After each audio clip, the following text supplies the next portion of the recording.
You are listening to the Scars and Guitars podcast. My name is Andrew Mackay-Smith, and this is my conversation with a hip-hop artist from the very far north of Queensland. His name is Vexed. The reason for the conversation was to promote his then new in-market EP called A Fact of Life. Let's see what Vexed has to say. Here we go. Welcome to the show, mate. You are an artist forging hip-hop from the far north of Queensland, and I'm probably one of the few people listening who will know exactly where you're from because I've been there as a part of my previous role at Telstra. You hail from Cooktown. Right on. Mate, you hail from Cooktown, which is a few hundred kilometres north of Cairns, for those who don't know. But you do have a superb in-market release, an EP called Fact of Life.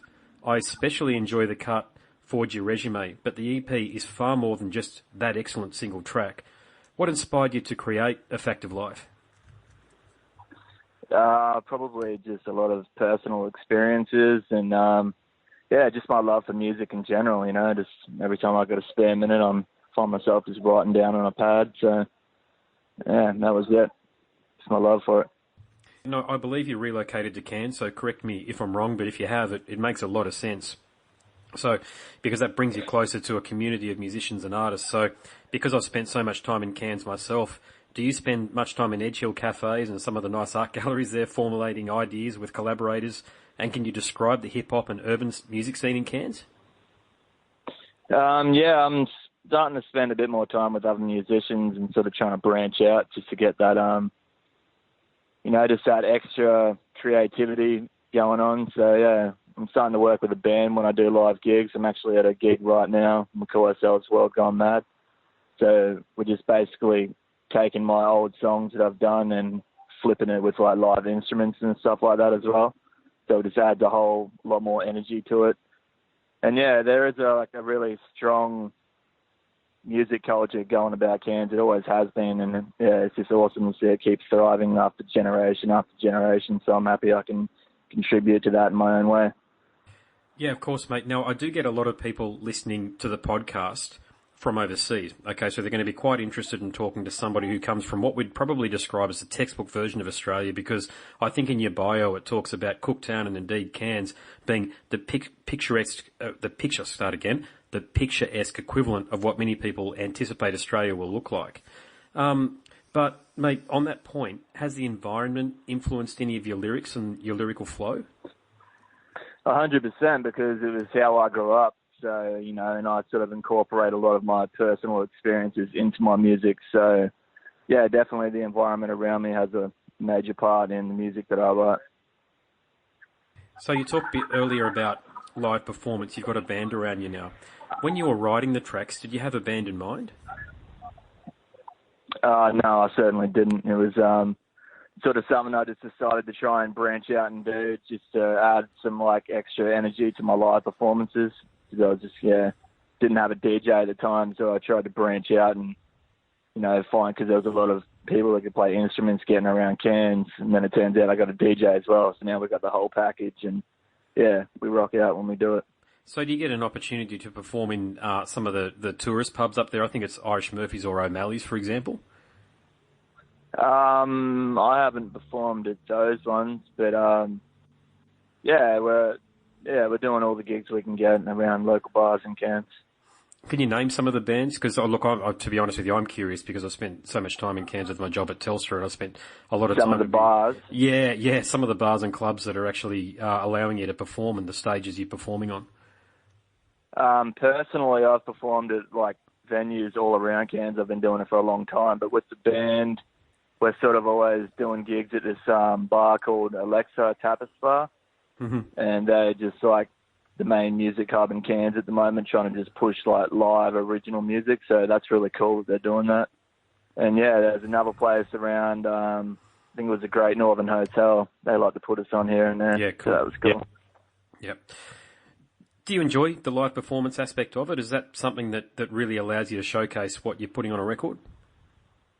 Definitely. I think that's probably 75% of why I like to make music, just to get that feedback and that vibe when you're in the moment and it's just happening. And yeah, with all those instruments actually creating it so it's all happening at one time, it's just something special.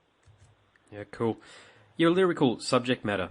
Now, we've already spoken about the beautiful far north of Queensland, but where else do you draw inspiration from? Probably a lot of social issues and stuff like that.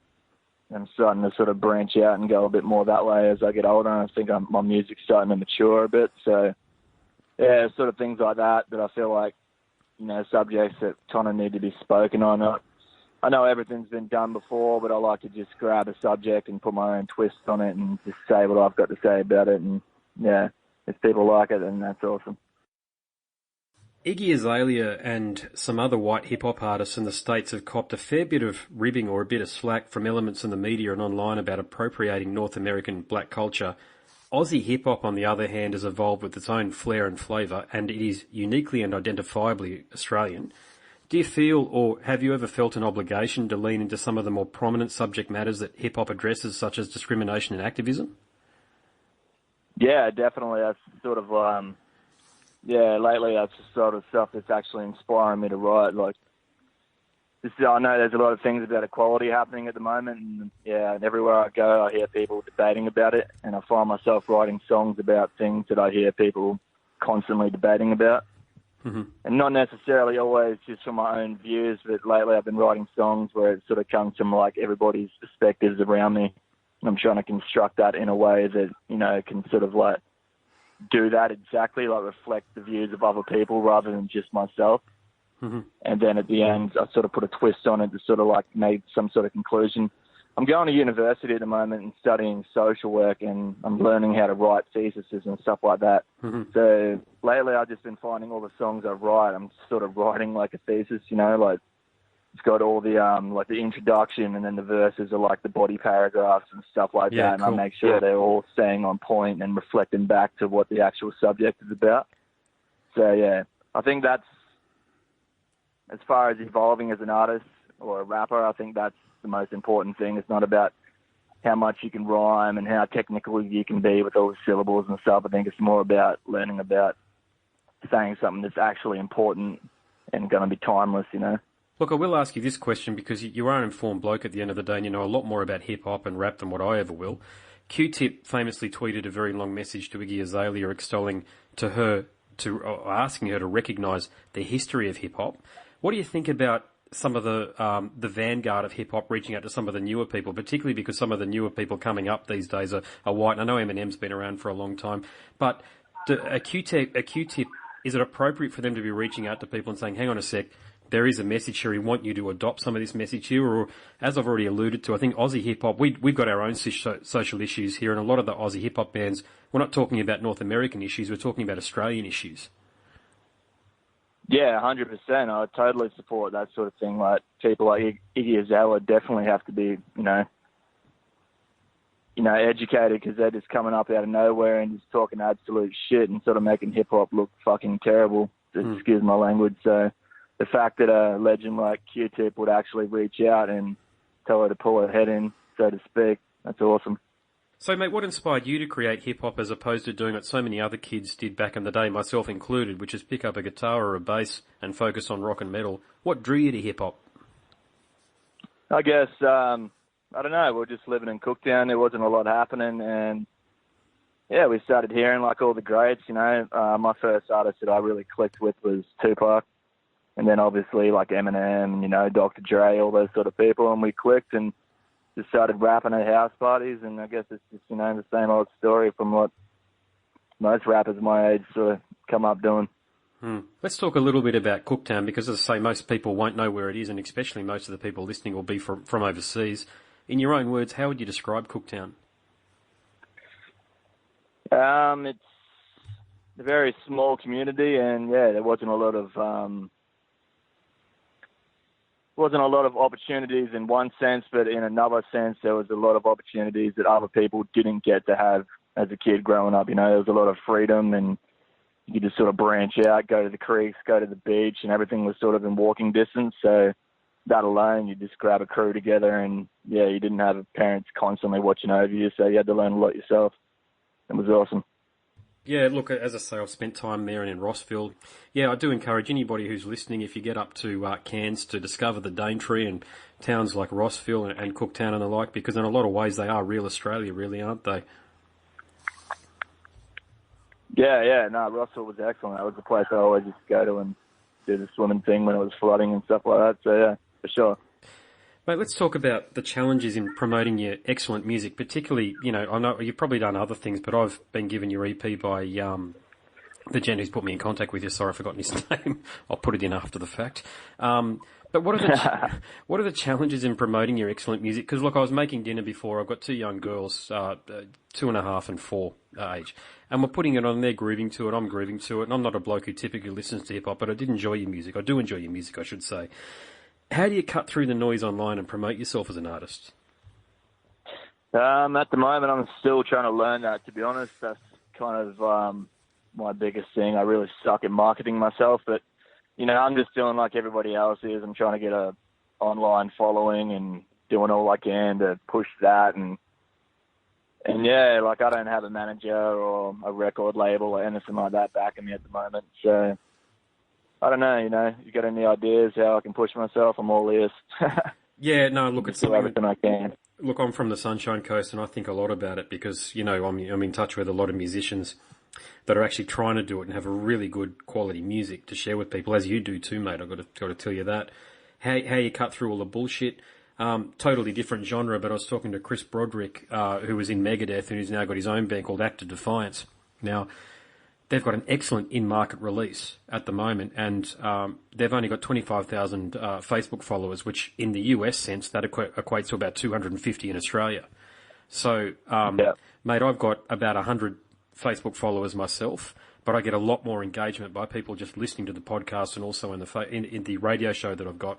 So Facebook isn't everything. Awesome. You know what I mean? Facebook isn't everything. It's just I 100% agree with that. Like I've seen artists that have thousands and thousands of likes, but then you go to their gig and there's 5 to 10 people rocking up. So to me, the whole social presence isn't that important, but everyone keeps telling me it is. So I'm just trying to build all avenues up and just get my music out as much as I can. Not that however I can. No, you're right, mate. Not that I'd ever encourage anybody to leave somewhere like Cairns or the Sunshine Coast because they're both bloody God's paradise on earth, really, as far as I'm concerned. Yeah. Do you feel pressure to move to even Brisbane or Sydney or Melbourne? Yeah, I do, man, for sure. It's always in the back of my mind. Like that's what everyone keeps saying. Melbourne's the music hub of Australia. Yeah. You got to go down there and get more opportunities and all that sort of stuff. And I'm definitely considering it, but it's not at this stage. Mate, do you look at the forward question here? But are you married or got kids or anything? No, I'm not, mate. No, well, you're lucky. You're lucky in the perspective. At least you got nothing tying you to any one place, mate, and you can take your wonderful art where you need to go. And look, I mainly interview rock, metal, and hardcore guys and punk people. And in my travels as a young musician, I spoke to Bob Daisley, who was the bloke who played bass. He's from Sydney, actually. He's Australian. But not many people know that. But he wrote Ozzy Osbourne's music, all of the solo stuff, through the 80s and through the 90s. And as a young fella in the early 2000s, I reached out to him for bass guitar lessons because, who better to take bass guitar lessons from than someone that's actually done it. And he said, no, I won't do that because I don't have the time. But what I will do is give you some mentorship. One of the first things he said was move to Los Angeles, New York, or London, or words to the effect. And I didn't have the emotional maturity at the time to I understood what he was saying, but I couldn't do it at the time. I didn't know, it's an enormous move to move across the Pacific or to move across the entire world effectively to go to London. But I think in this day and age, and I've spoken to a number of Australian artists about this, I don't think that there is the pressure to need to relocate like there used to be because of social media. But in saying that, to our point earlier, mate, I don't think Facebook's the be all and end all, I'll make sure your music gets played on 4ZZZ and the like, but, I think awesome. What I think it is, it's just a case of doing this because you love it anyway and just being in it for as long as it takes. That's what I genuinely believe at this point in time. What's the old saying? If you hang around the barbershop long enough, you'll get a haircut. So, yeah. I haven't heard that one. That's a nice one, though. That's a good one, mate. Yeah, no, it's a good one. Yeah. So no, I totally agree with what you're saying. Yeah, and what's been your biggest challenge? You've come from Cooktown, you've moved to Cairns, you're now enrolled in university. Is it a case of, when I say challenge, you've got to put food on the table, so to speak, so you've also got to live, mate. So what's been the biggest challenge for you to maintain your art? Yeah, that's probably exactly it. Being independent, like 100% independent, it's all about funding. And I make a lot of the beats myself, but, every so often you want to get a really good beat and you hear something that you just click with, so you got to fork out, all the money to get that, and then you got to pay for the mastering, and you got to pay for the artwork, and if you want a film clip, you got to pay for that. So it's all about just funding it yourself, and that's been the biggest struggle for me. That's why it's taken so long to sort of, in between projects, just get it out, because you just got to keep saving up that cash and try to live at the same time, So that's definitely the biggest struggle. What does success look like for you then? So if you could obtain any success you want, I mean, is it I'm trying to find the right words here. Is it immortality? You know what I mean? Is it that big? I typically say the rock star thing because I'm usually interviewing rock people, but I'm interviewing someone in the hip hop scene here. But is it the Tupac style immortality, or is it a bit more, say, closer to home? I think for every artist, that's obviously what you want. But I don't know. Everyone's got their own definition of success, and it's all about stepping stones to get there. And I don't know. It probably sounds like I'm just talking shit, but for me, I had this goal to get this EP out, and sort of do it on my own, and I've done that. So, I succeeded in that sense. And so now you look for the next goal, and then the next goal, and then the next goal, and it sort of just grows. And I think that's what anyone who actually achieved the term immortality, as you say, would have just been doing. They never would have just woke up one day and said, I'm going to be a god, and that was it. You got to have a plan to get there, sort of thing. So, yeah, it's just one step at a time, and at the moment it was just get the EP out. Now it's, try to branch it out to as many people as I can, and I've got my own little secret sort of goals in mind as far as getting the EP reached out. But yeah, I'm slowly ticking them off. All right, well, that's pretty much the end of the interview. I'll hand it over to you, mate. How can people find you, and how can people listen to your music? Look me up on pretty much all the social network platforms, mainly Facebook, actually. I don't really stuff around with Twitter and all that sort of shit, but yeah, just look me up on Facebook. It's Vexed. And I'm on SoundCloud as well, Triple J on Earth. You can check me out there. And yeah. And if you want to grab my EP, if you like what you're hearing, then just look me up on iTunes, Spotify, all that sort of stuff. Yeah, I can confirm that as a person who typically doesn't listen to rap and hip hop, mate, you have a wonderful in-market release, Effective Life. I simply wouldn't say it if I didn't believe it. You got a pretty good album cover there too, mate. What's the album cover about? It looks like a picture of yourself, age 3 or 4. Yeah, no, I think I was more probably 12 months old. Oh, 12 months, sorry. Yeah, no, it's actually my idea at the moment. I saw, yeah. No, it's just a baby photo, and in the actual album artwork as well, I've just sort of got I had to, like I said, I funded it myself, so I was trying to find the most simple but most effective way that I could actually put out the artwork. So yeah, I just got baby photos and all that sort of stuff, and yeah, it came out pretty cool. Yeah, it's very effective, mate. Well done on that, and mate, well done on representing Cairns in the past. My name is Andrew Mackay-Smith, and I host Scars and Guitars, the podcast series. That was my conversation with the hip-hop artist from the very far north of Queensland, his name, Vexed. Thank you so much for listening.